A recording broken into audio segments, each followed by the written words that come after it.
It's time to talk to a master. This episode is all about story.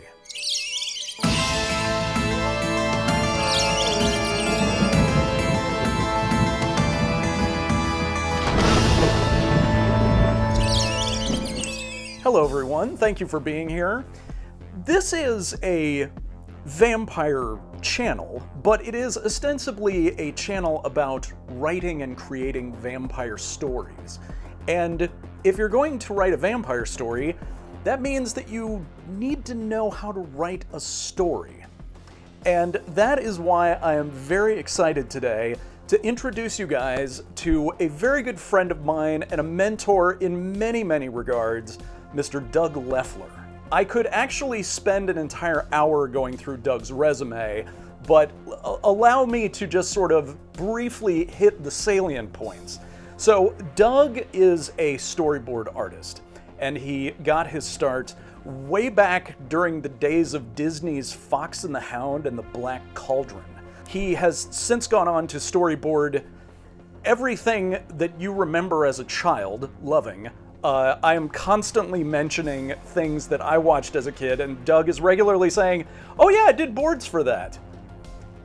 The Transformers cartoon he was a storyboard artist on. He then went on to actually become a director. He was the second unit director on Army of Darkness. He directed several episodes of Hercules and Xena. He has directed several movies, including a fantastic one called The Last Legion, which is a sort of a low-key secret King Arthur movie, which is amazing. But he has also storyboarded such recent films as Doctor Strange and the Multiverse of Madness, Pacific Rim, Godzilla King of the Monsters, and Doug is regularly brought in secretly on movies that a lot of times have already shot their stuff, and they ask him to help them fix their story problems for reshoots or re-editing. So Doug brings an amazing wealth of story knowledge, but Doug is a working man in the entertainment industry, and so he has never written a book about any of his storytelling knowledge. He's never taught any classes, as far as I know. He has a fantastic YouTube channel that is all about storyboarding called STOBO Dart, which I'll put a link to down below. But I'm very excited about this because the only way that anyone has gotten any sort of story craft advice from Doug is just if they happen to be lucky enough to work with him for a couple weeks and ask him some questions in person. So this is a big deal for me to be able to, for the very first time, share with all of you guys the wisdom of Mr. Doug LEFLER. Thank you very much for being here, Doug. Thank you for that lovely introduction. You're welcome. Is there anything that I missed that people should know about?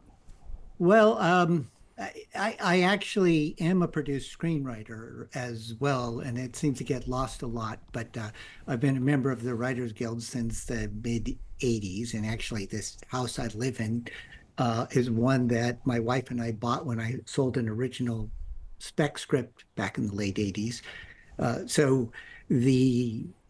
I am an experienced screenwriter as well. I prefer drawing stories than I do to writing them, just because I feel like the film is a visual language, and so I'd rather write in a visual medium. It's just often hard for that to be recognized as writing. Sometimes that's been a benefit to me, and sometimes it's been a detriment. I see.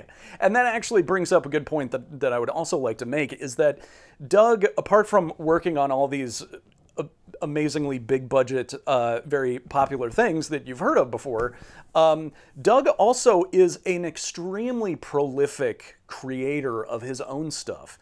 And he has illustrated and written multiple comic books of his own. One of my favorites is The Heart of the Hollow World. He also did one called 7 Extraordinary Things. All of this to say that Doug is no stranger to just doing it all himself from start to finish. I think it's very important, and I know that your channel is specifically more for people that are writing their own stories, but for people that work in any form of the entertainment industry where they are helping other people tell their stories, I think the best way to know how to fix or improve somebody else's story is to write your own stories. That's very good The advice. best Yeah. education you can get. That's excellent. Well, if you don't mind, I'll just go ahead and jump into the questions that I Sure. have here. And I've put together an array of questions to help sort of get the conversation going on storytelling. So let's start, I mean, just kind of at the beginning, and imagining that there are writers who are maybe just starting off on a project, or maybe have a bit of an idea but not really sure where to take it. What is your advice for somebody who is just beginning on a story idea? Well, it's sort of different if you're talking about generating ideas, like coming up with just a raw idea, or if you're talking about that you have a basic concept and you're ready to start developing it into a story. Um, Please share on either or both. well, first of all, let me say I can tell you some specific things to do, but the important thing to understand is that the way you learn how to write is by writing and writing a lot.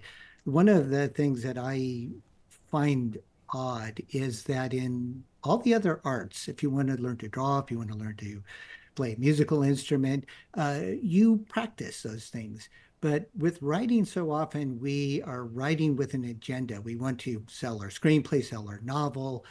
Uh, Sometimes that agenda is admirable. Sometimes you just want to express your thoughts. You want to record something that happened. All of that is good. But rarely do we actually just practice writing. And so I'm a big believer in, if you want to learn to write, you just write and write a lot. You will learn as you go. Now, that said, there are things that I'm going to talk about that are solution to the problem. So whenever I say, here's something you can do, it's not the only solution. You can argue whether it's the best solution, but so if you are just starting out cold and you just want to come up with a basic concept for a story, one of the best things I think you can do is just start to list your influences and go through the things that you loved as a child and try to boil it down to like three main topics, and then pick unexpected things from those categories, those three categories that you come up with. The concept of unexpected juxtaposition is it's where most of my ideas come from. I just start asking myself what would happen if I combined my love of Edgar Rice Burroughs with my love of Ray Bradbury or J.R.R. Tolkien, and mixing and matching things. But unexpected juxtaposition is a great place to come up with ideas. And a lot of times I do that. I start with drawing. I'll just sketch something that intrigues me. I did a story once. You may remember Sir Tyro, but where I started this story by doing a drawing of a knight in armor being attacked by raptors. And I wrote a caption for it saying how uncomfortable armor is to wear, but sometimes it's very valuable. And this was the basis of the story, which turned into a medieval sci-fi short story. But that was just like a germ of an idea, and it just came from throwing unexpected things together. So I think that's a great way to start. I also think that when you start just playing with ideas, come up with a lot of them. Like, don't just try to come up with one idea you can write. Come up with 10 ideas and start with that. And you find that the more ideas are kind of like billiard balls, that they bounce off of one another and they cause kinetic things to happen. And so I do believe that the more ideas that you come up with, the easier it is to come up with ideas. And if you start with 10 ideas, one of them is obviously going to be better than the others. You'll generally find that. And you won't even have to ask yourself which one you should do.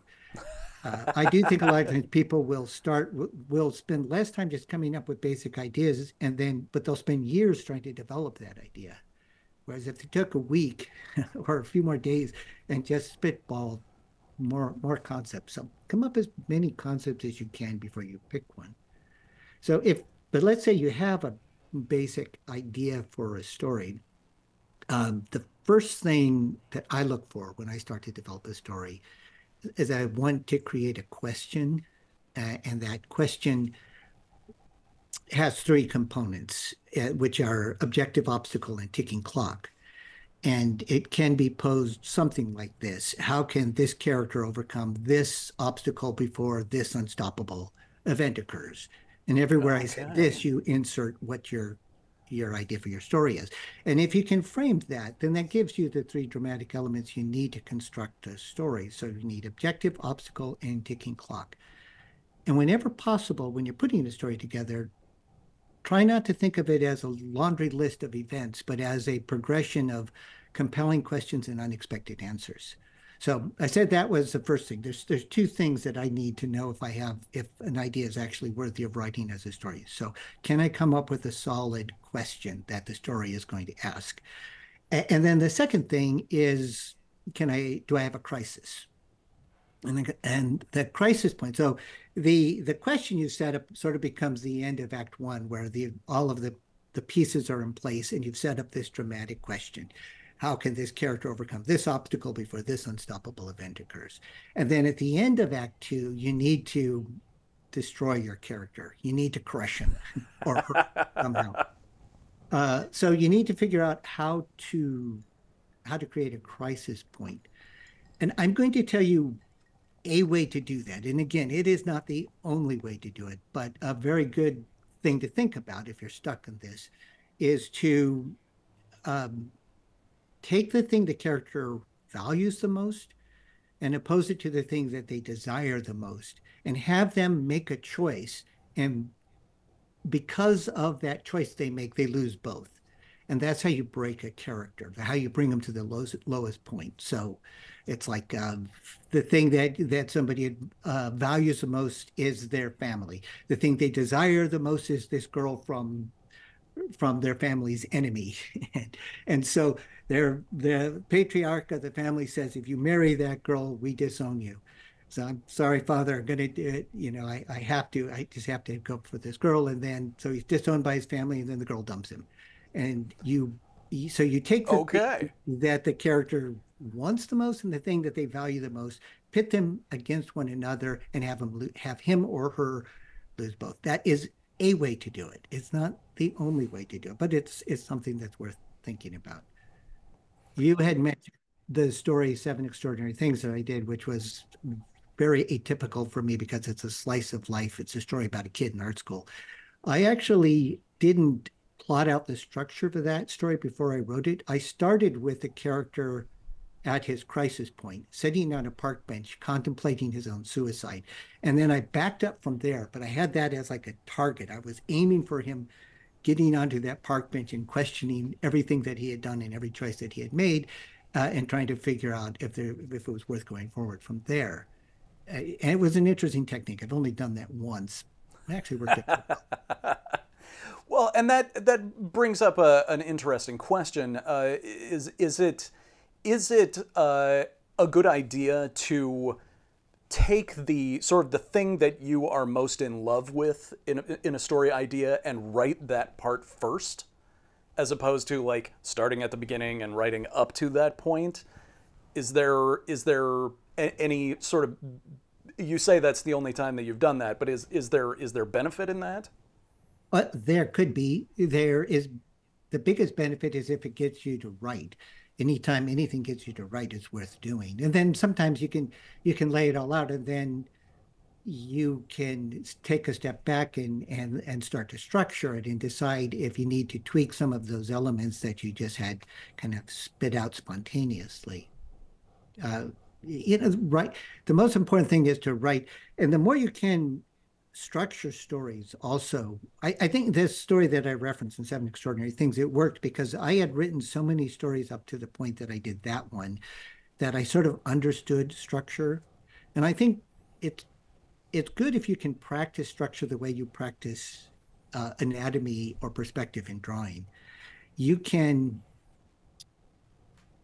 draw the human skeleton, and then you can draw muscles on top of that, and then flesh on top of the muscles, and then clothing on top of it. You learn a lot about how the human body works. But the drawings that you come up with are probably going to be pretty stiff and stilted. It's just the nature of it. But we hope that if by doing it enough times, then you can start to draw the human figure and just think about emotion and expression and trust that the anatomy, that the bones and the muscles will be there. And I feel like you can do the same thing, but people very rarely do this. Like take a story and just try to write it as an exercise in how to structure a story. And if you do that a couple of times, you start to get it work into your system, and then you can write more spontaneously and things will fall into place. I think it sometimes happens with me. Gotcha. So you've mentioned a couple of words here I was hoping you could expand upon just a little bit. Many of our viewers may be quite advanced in their storytelling journey. Some people might be sort of just starting off at the beginning. So would you mind talking for just a second about structure and three-act structure? Because you mentioned earlier at the end of the first act, this happens. At the end of the second act, this happens. Well, yes, again, I don't like to be dogmatic about things like that. Like most of the books that are written that say on page 28, this has to happen, or page 42, this has to happen. Problem with most of those books is they're written from an analytical point of view. Somebody has studied scripts and figured out, these are the elements that work. That's pretty worthless in a lot of ways, because you're assuming that if you know those things, you can write a successful script. It's like so many books on screenwriting will take, say, Robert Towne's book, or Robert Towne's script, Chinatown, and use that as an example of a great script. Now, that's the problem with that thinking, is that if Robert Townes knew how to write a great script, that if there was some like formula to do it, then every script he wrote would it be as good as Chinatown. To date, he hasn't surpassed that. And there's a lot of reasons for that. But, we as creators are very poor judges of our own work. So you can write a lot of things, and some of them are going to work and some of them aren't. The audience has to tell us when we've done something good. So that said, gotcha. I will talk about three-act structure. The question that I mentioned, objective, obstacle, and ticking clock, it's kind of based on elements, I believe, of the human psyche, and that's why it sort of endures. That we all want something in life. We all feel like there's obstacles to us getting it, and because we're all mortal, and I know we're going to talk about immortality maybe later, we have a limited amount of time to get that thing. So in the first part of in act one of your story, you're setting up that question. You're setting up somebody wants something is an obstacle to getting that thing that they desire, and there has to be some kind of a time limit. Part of the I don't know if we should talk about this here, but an issue with a lot of fantasy and a lot of action stories and vampire stories certainly would fit into those categories, is the biggest mistake I see is that people write stories about things that happen to other characters. And so often the most interesting characters in the story are the ones that are doing bad things to other people because they're being proactive. And the people that we consider the heroes of the stories are actually the antagonists. So somebody that wants to blow up the world is actually the protagonist of the story. They have a plan and they have a reason and they want to do it badly enough that they're willing to risk the consequences. And then the action hero who comes along is actually the antagonist who's trying to stop the proactive person from doing something. So whenever possible, when you're writing a fantasy story, just try to see what would happen if there's a way that your protagonist can motivate the story by something that he or she wants. So in Act 1, you're setting up what the primary question is. In Act 2, you're playing with that question. So hopefully the elements of that question are interesting. So the objective opposed to the obstacle is interesting. And one of the things that's important to do when you're composing and orchestrating your question is to balance the objective and the obstacle so they are equal but different forces. So if you have a small town lawyer up against a big law firm, you have to, so the big law firm has all of the money and the resources. You have to balance that with something. So the small town lawyer has to have more heart or more cleverness or more common sense. So you need to find things that are going to be interesting, that in the question you go, oh, I want to see somebody that just has a lot of common sense, heart, and cleverness go up against this cynical, well-funded law firm. You want to be able to see those elements, and it's like pitting, the strongest man in the world against the fastest man in the world. We can imagine speed and strength as being equal but different forces, um, pitted against one another. And then the ticking clock, what I call a ticking clock, is the thing that means the story has to happen now. The best ticking clocks are not actually literally ticking clock or burning fuses. If you have a story about somebody that's going to blow up the world and they've set a timer, and in the course of your story, you can keep cutting back to that timer ticking away, that will give you some juice in your story. That gives you something to build excitement. But the best ticking clocks are actually interactive. They are force majeures. They are an unstoppable force that, by dint of great effort on the part of your characters, they can slow it down, but they can't stop it. So they can be putting their fingers in the dam to plug up the leaks, but eventually it's going to come down. So if you can create a force majeure that necessitates the story to happen at this time, but that when you cut back to that ticking clock, you're seeing characters that we care about actually doing physical or intellectual things to try to slow down that unstoppable force, to buy time for the other thing, the overcoming of the obstacle to occur. So when in Act Two, you're basically playing with that question. And if you set up a good question, that should carry you through Act Two. Somewhere in the middle of Act Two, you have a turning point where things become more interesting. Whereas if the first part of Act Two, the character is just struggling against the obstacle and maybe not succeeding terribly well, something happens to up the stakes or make it more interesting, or you have a moment where you go, aha, now I know how to beat this. And so from the middle of Act Two to the end of Act Two, you are building towards your crisis point. And a lot of times you do that by, you build in a false resolution where the character thinks they know how to solve the problem, and then everything falls apart. And the crisis point, as I said, lots of ways to do it. A way to do that is to pit the thing the character values the most against the thing that the character desires the most, and have them lose both. Part of what you're trying to do also is to change your characters, but you don't want your characters to change easily, because if they change too easily, they're weak characters. They're not worth telling a story about. So if you have an interesting character, a character that has an interesting way of solving problems, but their fatal flaws, they're too proud, you need to break them before they actually change and become less proud and maybe accept help from others or listen to advice from others. So that's how you're trying to build them up to that crisis at the end of Act Two, tear them apart. And writing is really kind of a sadistic thing, because we're trying to create likable characters, and then we're trying to put them through the most unimaginable torture possible, psychological torture possible. And then Act Three, you're resolving the conflict, and hopefully getting the character to have grown and developed by the end of it. Or they get to the point where they can't grow and it breaks them, and you have a tragedy and the story ends badly. Gotcha. Because if you're interested in depressing your audience, there you go. That's excellent. So I guess sort of leading on from that, after talking about structure, let's talk about the actual characters themselves that are moving through this story. Mm-hmm. What advice can you give about designing good characters that a reader or an audience is going to care about and want to stick with?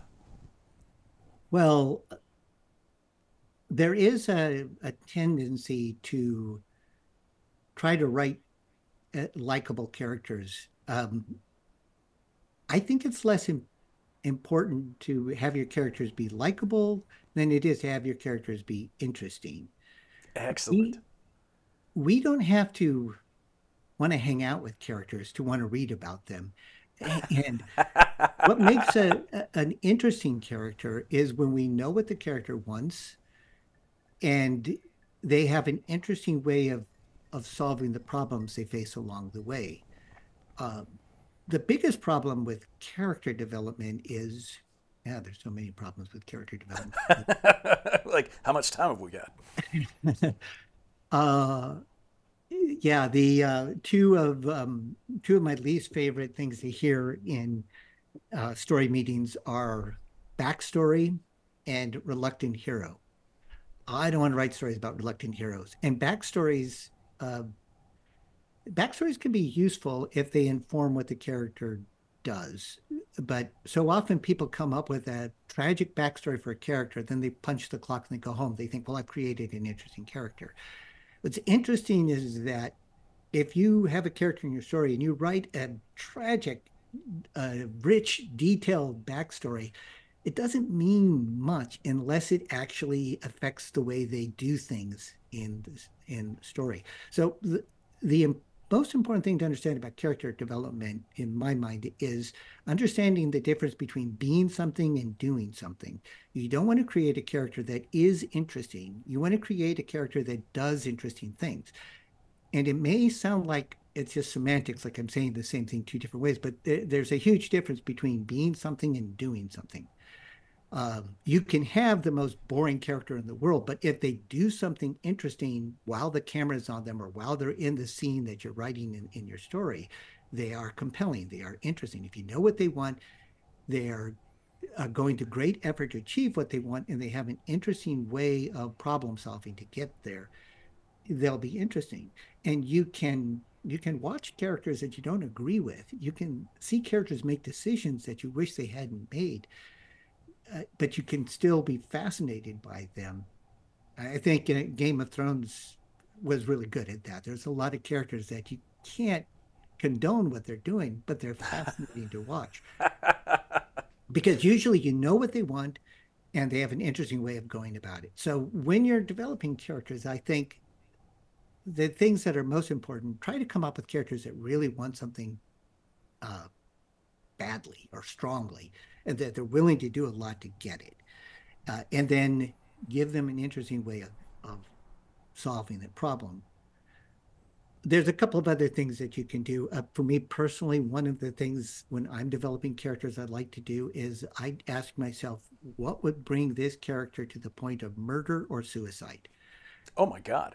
What and Okay. by pushing the characters to that extreme, like what essentially what you're doing is you're finding those elements of like what they value the most and what they desire the most. You're trying to find those forces in what is what is at their core of the thing that means the most to them.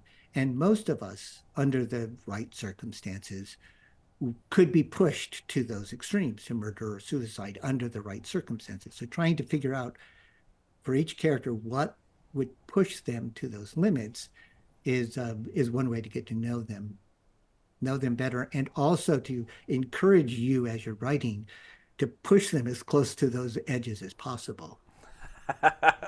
So not just writing stories about murder and suicide, but No, figuring out where those boundaries are yeah, to push your characters as close as you can possible. always That's you great. can always pull back, but you Right. don't want to be wishy-washy about going in a direction. You want to write about things that people care about. So if you figure out what the character wants and you have them have an interesting way of solving problems to get it, and then it becomes fun because you can again juxtapose different people's tools against one another.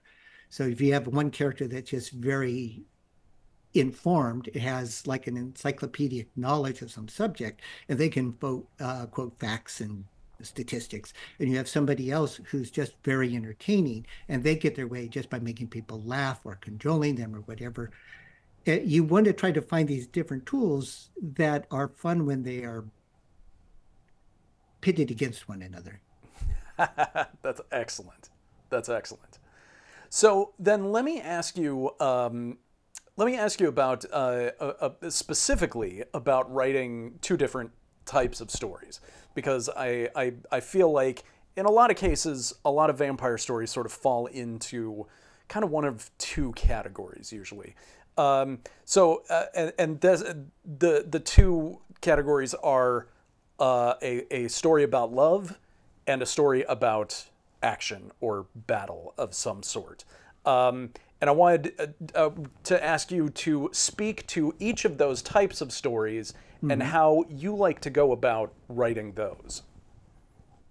Well, I love love stories because it's usually extremely clear what the object of desire is. I think a couple of things though that I feel are important for love stories is one is that the characters need to earn one another, that they can't. I'm not a fan of love at first sight. Um, Obviously, some good stories, Romeo and Juliet, for one, have been written with this idea, but I think characters really need to earn one another. They need to do something to win the other person. Uh, I also think it's very important that you show affection or attraction rather than just declare it. I mean, it's more interesting instead of saying having the character say I love you passionately to say I don't, it's like I don't love you. It's like I could never love you, and then step in front of them to take a bullet that's aimed at that person. You want to show through their actions that they really do care. And that does two things. One is it makes the characters more interesting. It also makes the audience feel smarter. They feel because they can look at what the character's doing and go, I know how you really feel about her. And then they feel more engaged in the storytelling and more of a participant in it, rather than if the characters just declare something and then do the thing that they declare is not as interesting. So I know you and I have had this conversation before too about how when you describe people, like if you're describing a woman as being the most beautiful woman in the world, or a man as being the most handsome man in the world, I feel like, especially if you're writing in the third person, so you are God of your story, you shouldn't make value judgments like that. Beauty is really in the eye of the beholder. And it's more interesting if you have a character like looking at another character and saying, well, they're kind of too tall, or they're too short, or their hair is a mess, or their eyes are a little squinty, but then they don't understand why they can't stop looking at that person's eyes. So through their actions, you show how attractive they are to the person without actually saying that they're just a beautiful or handsome person. Let their actions convey that sense of attraction. And the other thing that's great about that is we can all imagine the physical attributes that we find attractive in other people, rather than defining them in a way that's saying that you, as God of your story, are saying these are the things that make a person attractive. Looking like this makes somebody beautiful, and we all have a different sense of that. And then one other thing that I think is critical for making a love story work, in my opinion, is you want the characters to be more interesting when they're together than when they're apart. Oh, interesting. So, however interesting they are as individuals, that when they get together, sparks fly. Like sometimes that's just because they challenge one another. But if you can orchestrate it so that when you see these two together, the way they interact, the way they deal with problems around them, the way they deal with other people around them, that they become more interesting together than they are apart. And that makes us as an audience want them to get together at the end, and not like hope that she dumps his ass and moves on to somebody else. Gotcha. That's excellent. That's excellent. So then on the flip side of that, and sometimes these two elements are together in the same story, but right. It is, I know that you are one of the best people in the industry at figuring out ways for action to be to make sense and to be easily digestible to the reader or the audience. So What can you share with us about how to do that? Well, the there's two things here. It's like if we're talking about like a battle story or like a war story, I've never actually written a war story. I would It'd be an interesting challenge, and I would just say if sort of you're doing a book that is basically building up to a big battle, you just my first inclination would be find a way to make it personal. I think like the Lord of the Rings trilogy started small, started in little hole at Hobbiton, and then it kind of went from there and became this big epic thing. If you're talking about just designing an action scene, which I have done a lot of, one of the most important things about designing an action scene is to apply that 3-act structure to the action scene itself. So at the outset of your battle or your action scene, try to give yourself an objective, an obstacle, and a ticking clock. And that'll help a lot. I mean, you can apply all of those things we talked about earlier for the structure of the story, having setting up a question, having a turning point in the middle, also having a false resolution to the problem that kind of leads you up to the crisis. Again, I'm going to tell you a way to do it, not the way or the best way, but Great. a way to create a good crisis in an action and false resolution is to, if you have a battle scene, brainstorm and come up with the best solutions you can. And then you take your 2 best ideas, and hopefully one of them maybe is a little more expected and one is less expected and more original, or more importantly, something that's more specific to your story, to your environment, your characters, something that could only happen in this action scene, and you can't just transplant it into another action scene. So you have these 2 ideas. Like I said, one is a little more obvious than the other. You mislead the audience to thinking you're going to go for the more obvious one. And so if we care about the characters, we want the resolution, we want the conflict to be resolved. So we're willing to go with the more obvious one, but then you have something unexpected happen to dash the hopes and make that solution impossible. And then you pull the better idea out of your back pocket and you do that instead. So you are leading the audience to think this is going to resolve it, and you're hoping that'll resolve it. And then at the 11th hour, you pull the rug out from under that idea and you give the audience something better instead. And that will often create a sense of satisfaction. And if I was going to try to give an idea of an action scene that does that well, I would use the escape sequence, the prison escape from the Count of Monte Cristo. Oh, do tell. In that, the character, I think his name is Edmund, has been condemned unjustly and is imprisoned for life, and is moaning away in his prison cell. It's been there for a few years, and he hears a scratching under his floor, and one of the floor stones pops up, and this old man sticks his head up.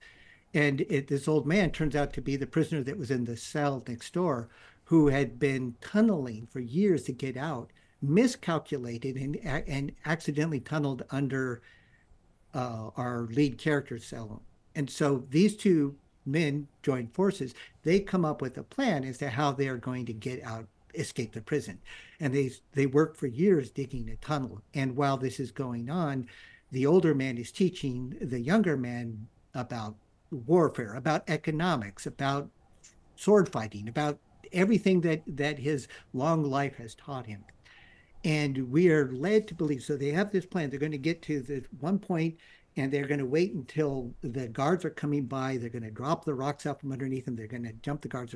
I'm not sure if I remember exactly what happens. You're led up to this point. And they're almost ready to implement their plan, and the old man has a seizure and dies. And the younger guy can't do this alone. Their plan needs 2 people. So after years of working on this escape, he realizes it's just like everything's just been taken from him. So he takes the old man back and he puts him back in his prison cell. The guards come, they see he's dead. So they say, well, put him in a body sack and we'll bring the grave diggers, whatever, are going to come and take the sack and throw it in the ocean.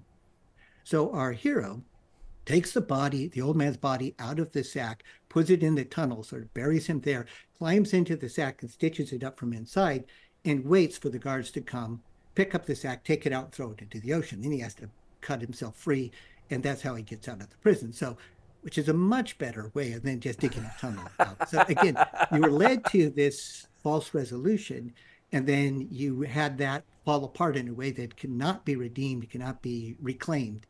And then the writer gives the audience a better resolution. So you can do this. You can like brainstorm, come up with two ideas, lead the audience to think the second best idea is what you're going to do, keep the best idea in your back pocket and pull it out after everything seems to fall apart in the crisis point of your action sequence. That is an excellent example. Perfect. Wow. Okay. Yeah, that was an entire 7-course banquet right there. That's fantastic, Doug. Thank you. So moving away from those two different genres of story, can you talk for a minute about just sort of about writing within genre itself? In the fact that I think that, when a lot of us sit down, we're like, oh, I'm going to write a story in this genre that I love so much. But I don't want this to be the same old thing that everybody's so accustomed to. How do I make my idea sort of fresh? How do I make it so it's at least something that people maybe have not exactly seen before, or something that they're not expecting? What is your advice for that? Well, one of the things that I mentioned at the beginning of this is the idea of unexpected juxtaposition, is to try to take something from another genre that you'd love and combine it. But really the most important thing that you can do is to draw from your personal experience. And sometimes that can be misleading. I should say instead is that you make your writing honest, that you find some part of the story that you can equate to something that is meaningful to you, or perhaps meaningful to somebody close to you. If you can equate it to something that you have an emotional connection with, I think it's a lot easier to write things that are honest. I have started story lectures before by telling people, don't try to be original. And don't try to create characters that are interesting. And I already told you why. Characters, you don't want characters that are interesting, you want characters that do interesting things.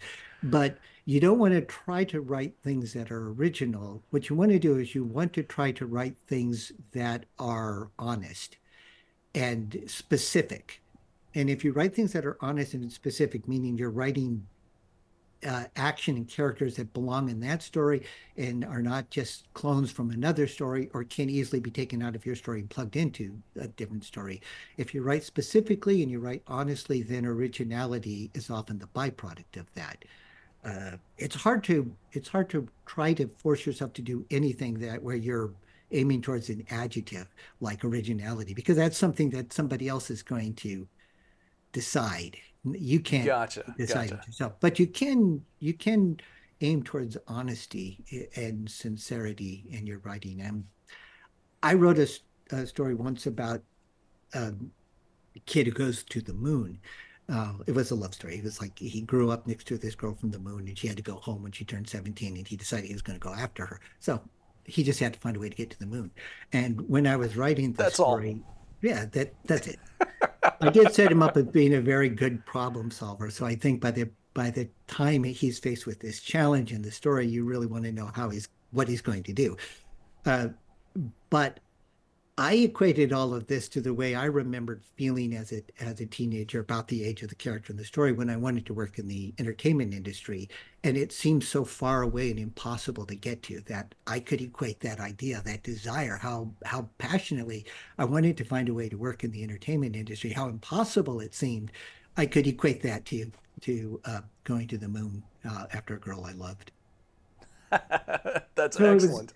I've also done things before where I've actually found a song that resonated with me, that evokes a certain emotion that I wanted to hold on to as I was writing, and that sometimes will work. Just have something you can kind of go back to.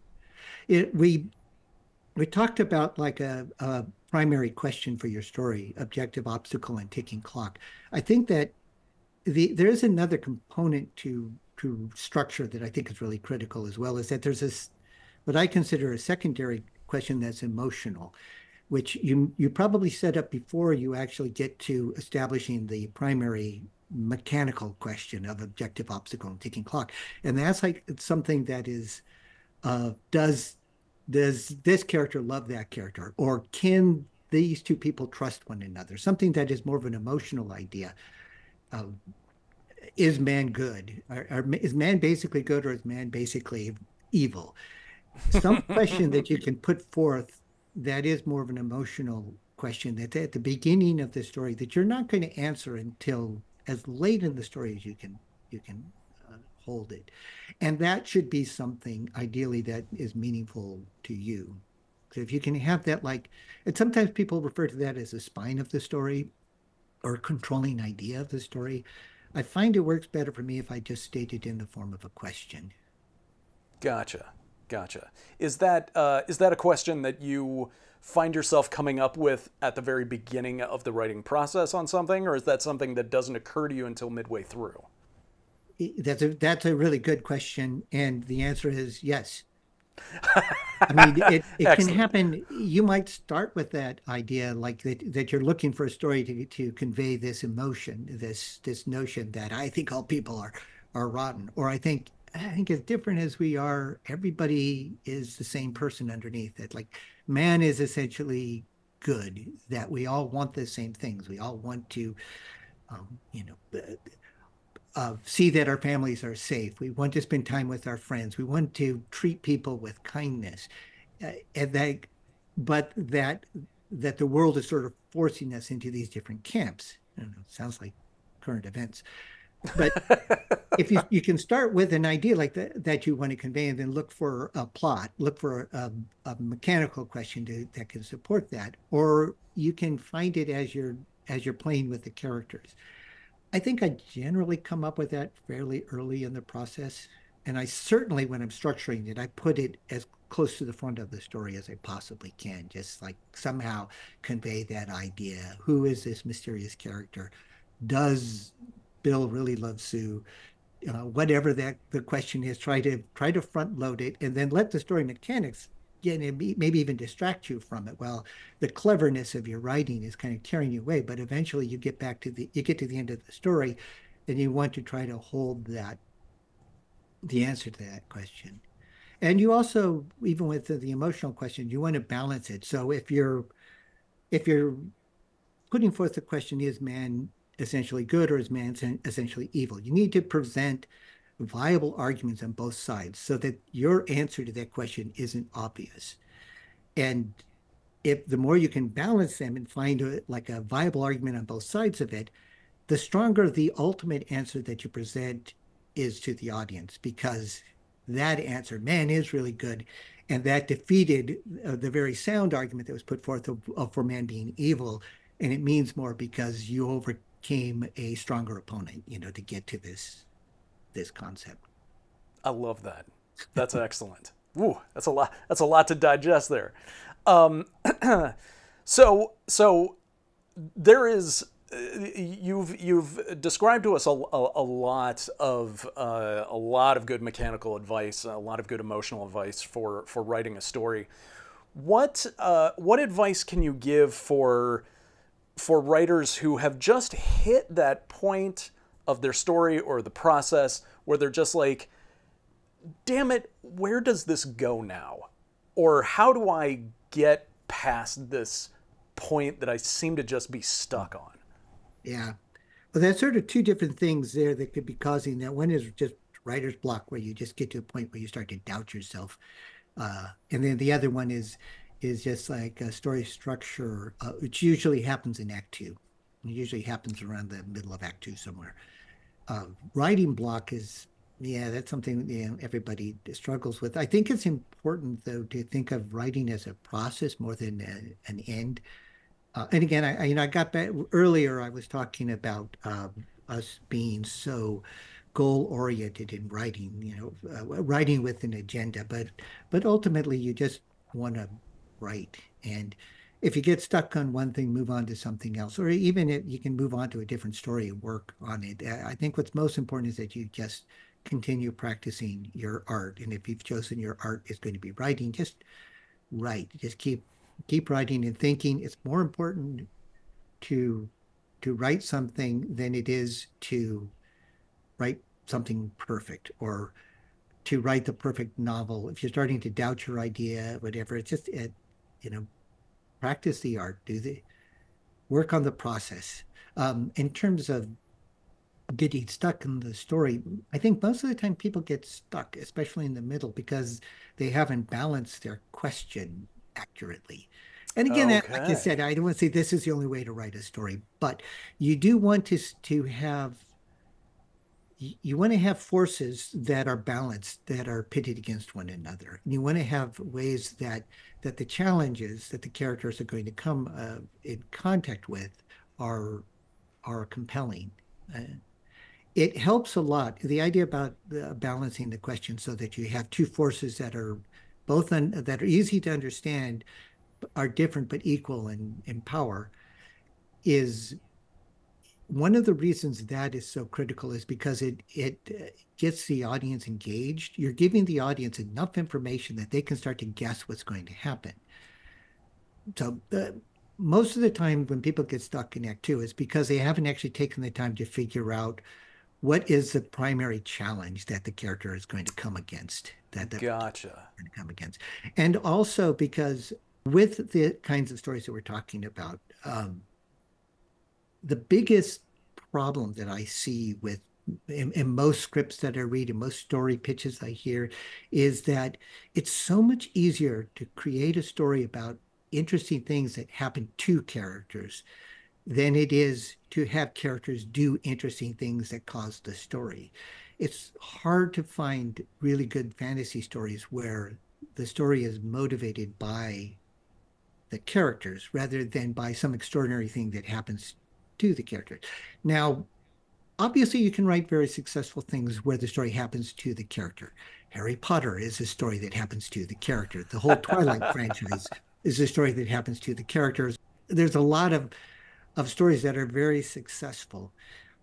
And maybe you can write one that is very successful. The story happens to the character. But it is a lot easier, I find. It's a lot easier to write a story if you are motivated by the character wanting something, about the character having an idea and trying to accomplish something, because then you can always fall back on that passion that the character has, so that when they come up against obstacles, they they have to find a solution. They're driven to find a solution around the obstacle or to overcome the obstacle.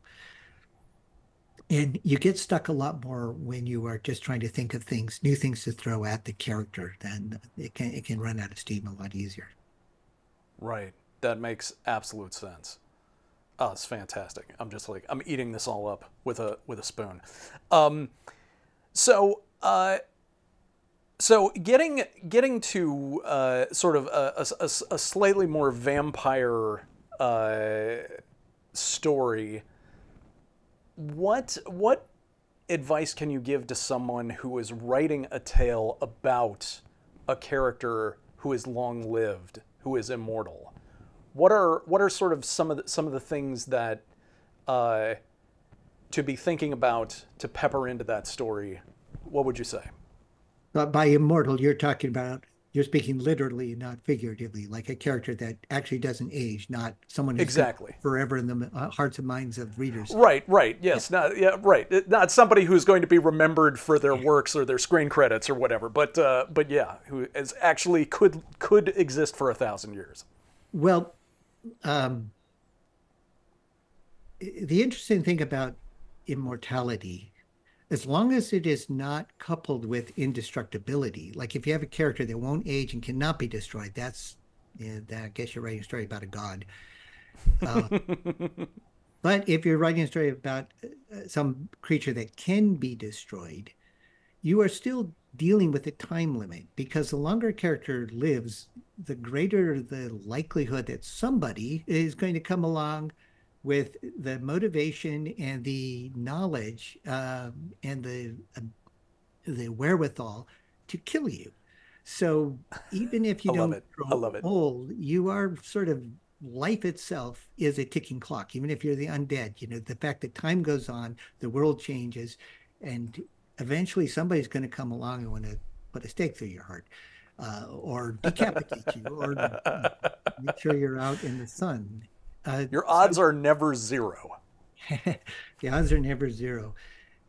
The, again, the thing that is most important in storytelling, though, is that there is not the thing. A thing that is important is having some kind of a time element. So if you're dealing with a character that's immortal, you need to think of if they're your protagonist of the story. If they're not, if they are an antagonist, or if there's somebody that your human character is vying against, then that's great. Then, because then the human character has to deal with mortality and with the with time limits more.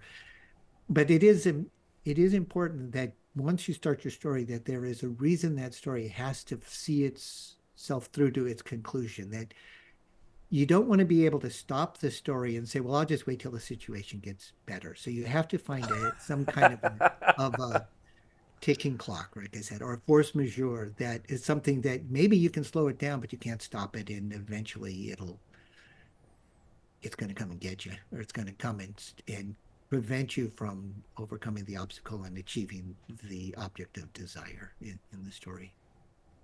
That's excellent. That's fantastic. And not a way that I have ever personally looked at writing a vampire story before. That the vampire is always at least kind of in danger, no matter how long they live. It's an incredible way to think about it. Excellent. Okay, I'm going to go write something else, Doug. That's fabulous. No. So on the topic of sort of the vampire, separate from immortality, a vampire story a lot of times deals with darkness and deals with potentially mindsets that are somewhat darker, more alien, more uncomfortable. How would you advise a writer who is trying to get into that space and trying to find that to put into their story? Well, I would imagine if somebody is attracted to writing a vampire story, they probably have a bit of that in them anyways. Like that sense You're already of bringing that to the party. I would imagine that the darkness. I mean, there's a reason that vampire stories have been around so long and have retained popularity as much as they have, because there's some part of the human psyche that can relate to that, to the sort of power, the dominance, the more importantly, I think, the outsiderness of vampires. I mean, the truth is that we all assume that we're the only one that's weird and that everybody else is normal, and that somehow we're a little bit different than everybody else. And so doing a story about somebody that is physically outside of our world, I think has resonance to a lot of people. And I think that's kind of what you need to tap into, that darker side of yourself, or that loner side of yourself. What it is that makes you feel like somehow you're different than everybody else, and it's like there's something everybody else knows that you don't know, that would make you normal if you could figure out it, and you hope that other people don't realize that you're different than they are. That's excellent. That's great. That can be something little, or it can be something big. I mean, I think that there's a reason that so many vampire stories sort of deal with sexual topics. It's a great way to explore your individual preferences and experiences or desires. But I think beyond that, it's just everybody feels like somehow they're the monster, and other people, and they hope other people don't find out. So I feel like, I don't know, that is, or maybe that's just me. Maybe it seems like that would be an easy thing to tap into. I'm saying that as somebody who's never actually written a vampire story. I don't believe I have. Wrote a werewolf story once. Uh, I don't think I've ever actually written. I know I've worked on vampire stories, but I see. Any that we might be familiar with? Lost Boys comes to mind. Uh, That's right. I completely forgot that you worked on the Lost Boys. I'm sure What? there's What? other, but that's the one that comes to mind. Well, yeah. Anything you can tell us about that experience? Just real quick. Sorry, guys. This was going to be a story about writing, but I want to hear about the Lost Boys for a minute. Um, well, the most interesting thing about working on that film is I actually ran into the screenwriter in a video rental store. It was back in when was it? What, the late 80s, early 90s? Late 80s. 1985, I believe, is when that movie came Mid out. 80s. I ran into the guy that wrote the spec script on which that was based. And it hadn't occurred to me before that, before I started talking to him. And he actually gave me his original script to read, in which the characters were much younger, that he was retelling the story of Peter Pan. Now, maybe people that are fans of the movie, that's obvious, but that's why it's called The Lost Boys also. But he wrote a story about, these kids that don't like what's going on in their lives, and then they meet this mysterious, wonderful child who says, "I can teach you how to fly, and you'll never grow old." And turns out he's a vampire. So Joel Schumacher raised the ages so that they could all be kind of, sexy older teens. And obviously it was a very successful film, so he probably made the right choice. Where the original script was much more like a very dark Disney Interesting. retelling. It was fascinating, but very different from the film that was actually made. So Gotcha. And did you board specific sequences in the movie? Or was it? yes, I did. And you want to know which ones? I don't remember. It was a long time ago. I did a lot. I remember going on to the set. I was working with Eric Brevik, who's one of my best friends in the industry. He's a visual effects visual effects producer and a director in his own right. He directed Journey to the Center of the Earth with Brendan Fraser and the Yogi Bear movie, the first one. I think they might have done more than one. But I've known Eric since Eric and I worked together for the first time, I think, on House 2. Okay. Uh, Gotcha. where there's No, there were zombies in that. There was a zombie cowboy in that. I don't think there were any vampires in that. But yeah, anyways, so I did go to the set to meet with Joel Schumacher and to You try went to to the board set for of the something that we Lost were going Boys. to. Oh my God. And I remember Joel Schumacher right before we were breaking from lunch, and Eric said, "Can we show you these boards?" And he said, "Well, do I have to do this now?" And Eric said, "Well, we're shooting it after lunch, so yes, you have to make a decision now so you can set up the shot so it's ready to come back from lunch." I don't know. There was a staircase there in the room, and I can't remember much more than that. Somewhere I have those boards, so I've been trying to go through my What? boxes. Okay, guys, don't worry. I'm going to bug Doug for the next several years if I have to find these Lost Boys storyboards. So that we'll get to them. We'll get to them.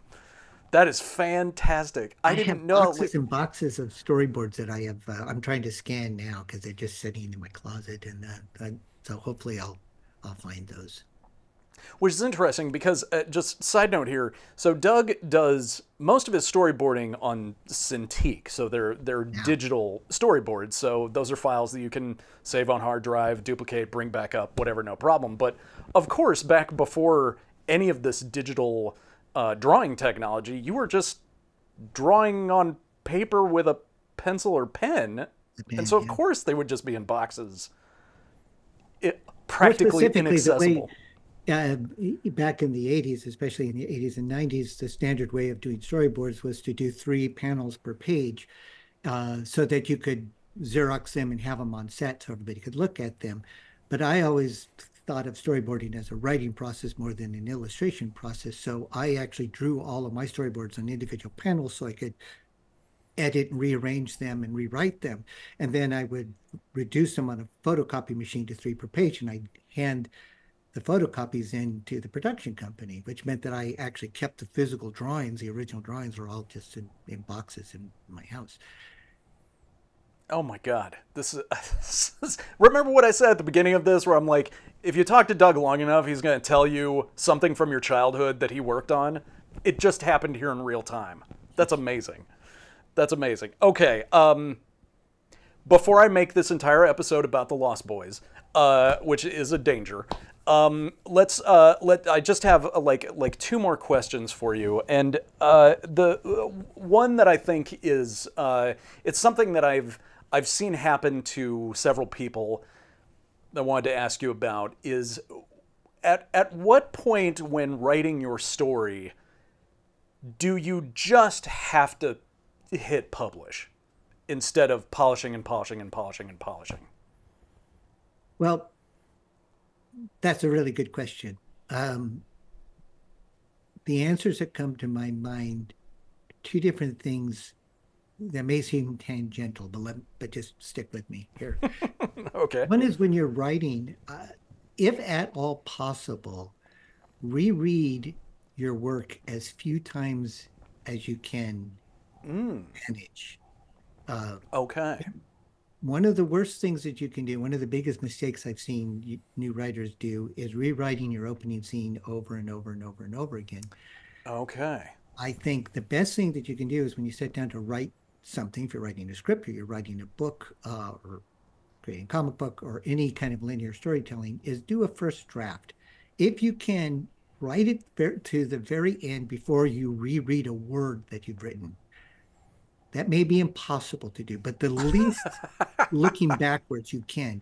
And as you go, you may find it's like, oh, this Uncle Charlie character is not working. I got to just cut him. Well, just write the second half of the story as if you never had Uncle Charlie in the story, and make a note on, separate on a Post-it or tablet that you're going to cut that out. And when you get to the end of the story, then you can go back and just find those scenes with Uncle Charlie, take him out before you then reread the whole thing, or make whatever other changes you're going to cut this thing, or you need to put in a scene to explain how somebody got to the edge of the cliff, for the ending.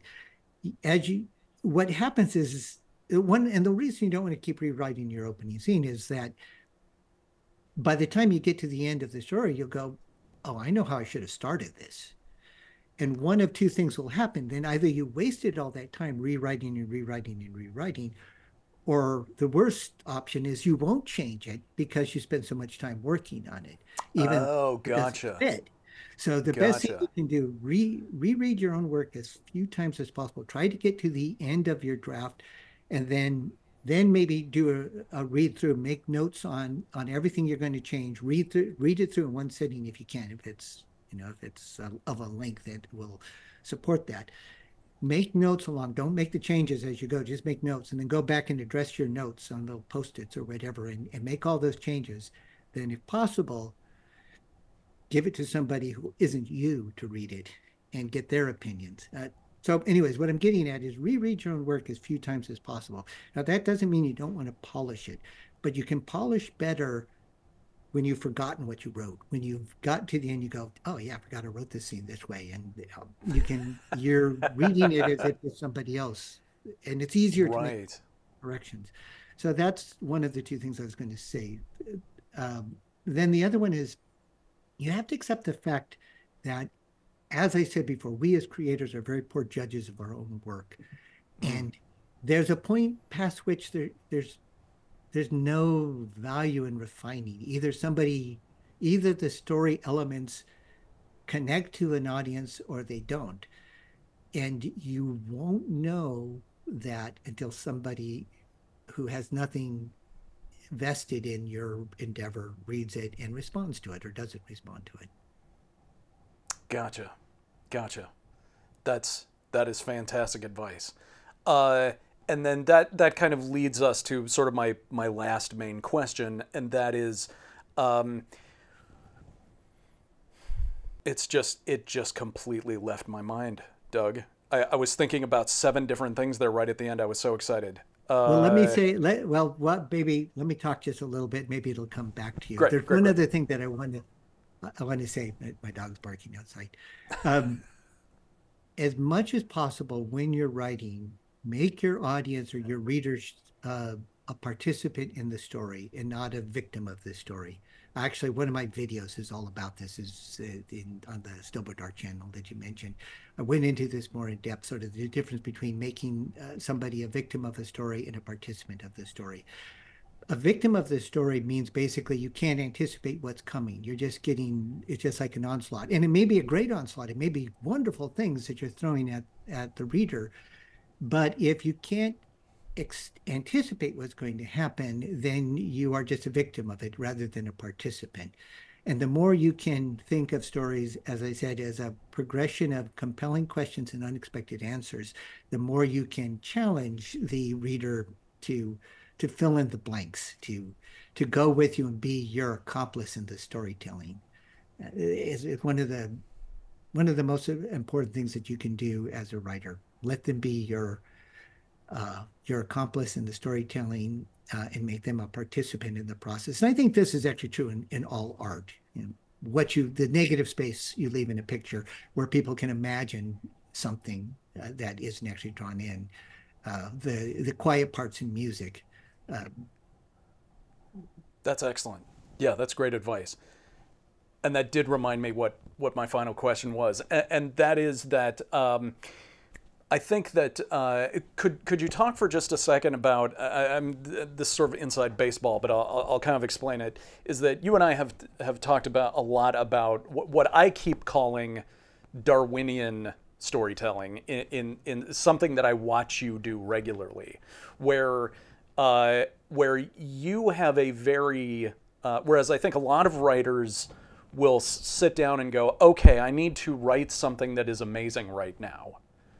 You actually don't do that at all. I'm assuming just from all of your years of experience. I I watch make it you. a point to try to always avoid writing something amazing. This one, sorry, this is definitely coming out wrong. But just to get to the fact that you seem to look at storytelling not as a single like a single idea that needs to be outstanding, but rather just generating a lot of stuff Yeah. and then finding what works best out of that. Yes. Could you talk about that for a second? Yeah. This is a lesson that I got from Ray Bradbury. Uh, Seems like a good place to have learned something from. when I was in high school, I was fortunate enough to get to know Ray Bradbury. And by What? fortunate, I mean persistent enough. I heard him lecture in the library at Santa Barbara, where I grew up. And I wrote him a letter and I sent a drawing of a triceratops on my letter. I drew a ballpoint pen and he actually answered. I have his letter here. And we corresponded for a while. And eventually I convinced him to let me take the bus from Santa Barbara to Los Angeles and meet him and have lunch with him and sit down and talk with him. But Ray Bradbury, the way he told me and he would work is he would go in every day and he had a sign on his typewriter that said, "Don't think."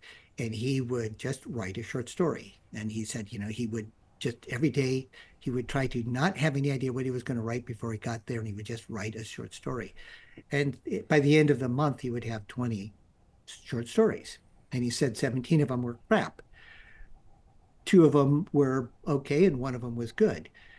And he was very much of this mindset of that the way you write a good story is that you write a bunch of stories and you let one rise to the top. And that is actually the best advice that I've ever gotten. There's something interesting that happens too when you do multiple stories. So like I said, if you come up with 10 ideas, your first 3, 4, 5 of them are going to be your versions of something that you love, which is a very legitimate way to work. We do everything by copying the things we like. We copy the artists we like when we're drawing, or the musicians we like when we're playing music.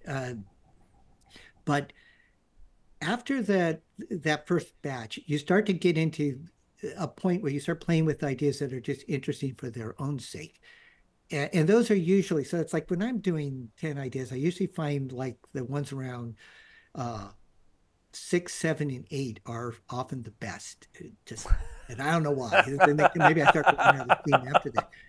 But there is a real value in having the humility to know that you can't just take any idea and beat it into submission.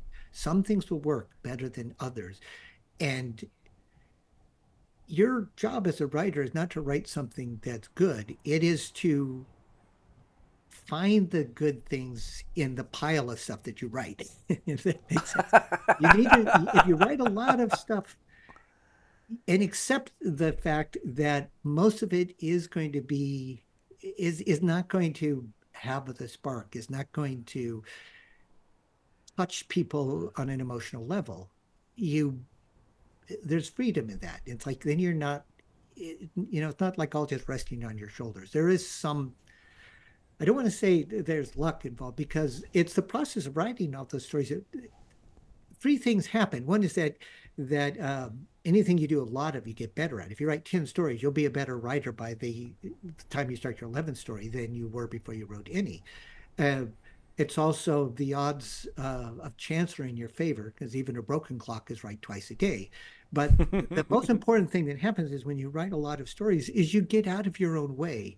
Each one doesn't become so precious that you allow those stories to breathe. The stories can come to life by themselves and hopefully then become something special. So I am very much a believer in the way you write a good story is you write a bunch of stories and then try to figure out which one is the one that is going to connect with your audience, and have the humility to realize most of them aren't going to work, and that you won't know which ones are going to be. I mean, you'll have a sense of which ones, but of you that you should at least show to other people. But you may be surprised at what you thought was going to be a home run, just kind of and something that you thought, I just tossed this off. It was just something I did for fun, and that's the thing that people remember. That is excellent. That is absolutely excellent. Okay, well that's all of the questions that I had for today, except for a final, just real quick group of 5 questions that I ask absolutely everybody that I interview. They can just be short answers. But before we get to that, is there anything that I haven't asked you about that you want to cover real quick about your approach to the writing process? Yes, I will say this. Excellent. Excellent. In terms of what works for you, because we're all different, it doesn't hurt to just take a piece of paper, fold it in half, and on one side write works, and on the other side write doesn't work. And write down the things that work for you and the things that don't work for you. Nobody can tell you, if you want to be a successful writer, you do this, this, and this. You need to find out what works for you. Like, are you a morning person or are you an evening person? Do you write? Is it better for you to write? Like I said, it's important to write all the time and just keep writing. For most people, that's true, but you may be somebody for whom it's better to do it in spurts. Everybody is different, and instead of beating yourself up because you're not working the way it says in this book you're supposed to work, or you don't feel like you're disciplined the way that other people say you have to be disciplined, you need to find out what works for you. And so the best thing I think you can do in any creative endeavor is to start these lists and just figure out when you're most productive, how you're most productive, and what keeps you from writing. And just as you go through life and your creative journey, you keep adding to and editing that list. That is fabulous. And what excellent advice to go out on. That's absolutely fantastic. Thank you very much for all of that, Doug. Do you mind answering a couple of really fun questions real quick? I'll try. Sure. Okay. All right. So this is the final 5 questions. And the first one is, what was your introduction to vampires? Well, my earliest memory, was probably Dark Shadows, but I think more specifically it was in the Hammer horror films. I remember Okay. Seeing some of those when I was a young teenager, and they were very provocative at that time. Gotcha. Gotcha. What Are we great talking casts that about? they had. Peter Oh, Cushing, Christopher yes. Lee. It's like the stable of actors that they had working on the Hammer films, and directors, and then the talent and the production designers. Yeah, big fan of the Hammer horror films. Excellent. Excellent. Okay. Second question. What is your favorite thing to eat for breakfast? Well, when I'm filming, my favorite thing to eat was a breakfast burrito because I could carry it with me while I walked around the set. Nowadays, I'm actually quite fond of breakfast pasta, partially Breakfast because I can eat pasta. half of it and I can take it home and have it for another meal. Oh, lovely. Love. So, I'm a pragmatist when it comes to breakfast. I see. It's all about what travels. Gotcha. That's a great answer. I hadn't heard that one before. Okay, so third question. Do you have any sort of superstitions or little rituals or habits when you sit down to write or draw? Uh, Things usually go better if my dog is in the studio with me. Is in the studio with you. Interesting. He's That's not great. in the studio right now. The door is closed, and I think he's probably laying outside the door, wondering why he's been forbidden. Gotcha. And he does he have like his own bed that goes in the studio with you? No? No, just that there's carpet on the floor. So Gotcha. Okay, that's great. Well, I love the fact that he's a lucky talisman for you. yeah, I mean, I know that's something that's probably hard for you to imagine, like the what it's even like to have a dog in the room with you when you're working. I'm sure that. I've my dog is napping right over here, and I don't know if you can hear her soft snoring or not, but that's what's going on right now. And I know Sean's dog from the many times that she's visited him at the studio when we were working. Yeah. Yes. In fact, I have a great picture of Doug and Kaylee, which I think I can put right here. There they are. Excellent. Okay, question number 4. If you could talk to any specific author, director, creator who was behind a vampire project, living or dead, who would that be? What would you ask them? Um, that is a good question because I was not actually a follower of a lot of vampire stories when I was younger. Uh, if I was going to talk to an author, I probably would say Mark Twain. Uh, Oh, okay. or I would have liked to have talked to Edgar Rice Burroughs. I did talk to Ray Bradbury, obviously, he was one of my other influences, J.R.R. Tolkien. Um, I probably would have been interested in talking to the directors of the Hammer films just to understand how they did those, how they created them, what it was like day-to-day workings on the set. That's cool. That's very cool. And Mark Twain was a neighbor of Bram Stoker's. So, Oh, really? I didn't know I that. mean, they were. They were very good friends later on in Mark Twain's life, evidently. He moved to London and they were in the same neighborhood. So, there you Oh, go. I would have loved to have been able to sit in on those conversations. Yeah, Bram exactly. Stoker and Mark Twain. That would have been great. Yeah, that would have been something else. That's a good point. Okay, so final question, and that is, who is your Dracula? In real life? As in which actor who has played the part? Okay. All about Christopher Lee. Okay, that makes sense, given your earlier answers. Yeah. Excellent. That's a solid choice. Okay, well, Doug, thank you very much for taking the time out of your weekend to sit and answer all of these questions. If people want to find you online, where would you direct them? I'm easy to find. My website is douglefler.com, so that's pretty easy. I've got a Facebook page, which is Doug Lefler Art.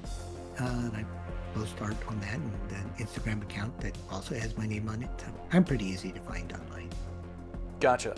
Last thing I'd like to say to your viewers, though, is that I hope that you all appreciate just how talented Sean is, and to have him host. Oh my God. Sean is one of the best, and one of my favorite people to work with. Oh, thank you. Thank you very much. And when I was starting my YouTube channel, Sean was the person that I went to first and say, how do I do this? And Doug actually already knew most of the answers himself, obviously, having been a former director. But it was fun just to sort of, like, you know, give the little 20-minute, like, okay, here's some of the things to do. But STOBO Dart, Doug's YouTube channel about storyboard art, is outstanding. And I'm not a storyboard artist myself, and I am just, like, captivated by this. And a lot of it is just Doug's sheer drawing talent, but it is a fascinating, fascinating watch. So please check that out. All right, Doug, thank you very much for your wisdom. Thank you very much for your time. All right, cool. Take care. All right. Oh, man. I could just listen to Doug talk about story all day long. There's no one who has quite his take on it, and who manages to condense such useful information into such a short period of time. I had the pleasure of being on a panel at WonderCon a couple weeks ago with called Your Vampire Story. In which we paired up Doug with Stefan Frank, who we have also interviewed on this show, who is a similar working man in the entertainment industry, but also the illustrator, writer, creator of the comic book Silver, and got them both up on stage to just sort of answer people's writing questions, and it was a remarkable hour. And of course, I learned all kinds of stuff too during that time. So we'll see if we can't do a little something like that again at some point. But if you're interested in seeing more of Doug, you can check out his YouTube channel at STOBO Dart, which I'll link up here, and also it'll be down below. I would personally recommend, if you're around Facebook, to subscribe to Doug's artist page, because he's always posting new artwork there. And he does a lot of it, as you can clearly tell from this episode. But if you got some inspiration out of today to work on your own vampire story, let me also recommend a series that I'm doing on this channel called Your Vampire Project, which is a whole bunch of videos that talks about all sorts of aspects of vampires in stories, be it strengths and weaknesses, immortality, how old do vampires get, what is vampire romance like, all of these things. You can check that out here. Otherwise, I'm curious where you guys are at with your own stories right now. So please let us know down in the comments. I would really love to hear about what you're working on. I'm also curious to find out if you have a favorite drawing of Doug's that you saw in this episode. If you did, let me know what that is as well, just for my own personal curiosity. Otherwise, I want to wish you guys the best of luck with your writing projects, and we will see you next time.